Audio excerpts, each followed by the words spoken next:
104 আর যখন তাদেরকে বলা হয় আল্লাহ যা নাজিল করেছেন তার দিকে ও রাসূলের দিকে আসো, তারা বলে আমরা আমাদের পিতৃপুরুষদের যার উপর পেয়েছি তাই আমাদের জন্য যথেষ্ট।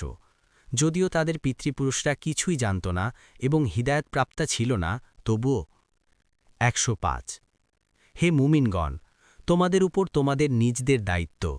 যদি তোমরা সঠিক পথে থাকো তাহলে যে পথভ্রষ্ট হয়েছে সে তোমাদের ক্ষতি করতে পারবে না।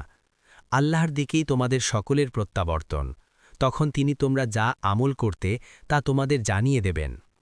106 হে মুমিনগণ, যখন তোমাদের কারো নিকট মৃত্যু উপস্থিত হয় তখন ওসিয়তকালে তোমাদের মাঝে তোমাদের মধ্য থেকে দুজন ন্যায়পরায়ণ ব্যক্তি সাক্ষী হবে, অথবা অন্যদের থেকে দুজন যদি তোমরা জমিনে সফরে থাকো, অতপর তোমাদেরকে মৃত্যুর বিপদ পেয়ে বসে। যদি তোমাদের সন্দেহ হয় তবে উভয়কে সালাতের পর অপেক্ষমান রাখবে, অতপর তারা উভয়ে আল্লাহর নামে কসম করবে যে আমরা এর বিনিময়ে কোনো মূল্য গ্রহণ করব না, যদিও সে আত্মীয় হয়, আর আল্লাহর সাক্ষ্য আমরা গোপন করব না, করলে অবশ্যই আমরা গুনাহগারদের অন্তর্ভুক্ত হব। 107 কিন্তু যদি জানা যায় যে তারা পাপে লিপ্ত হয়েছে, তাহলে তাদের মধ্য থেকে যাদের স্বার্থহানি ঘটেছে অন্য দু ব্যক্তি প্রথমোক্ত দুজনের স্থলাভিষিক্ত হবে। অতপর তারা আল্লাহর নামে কসম করে বলবে যে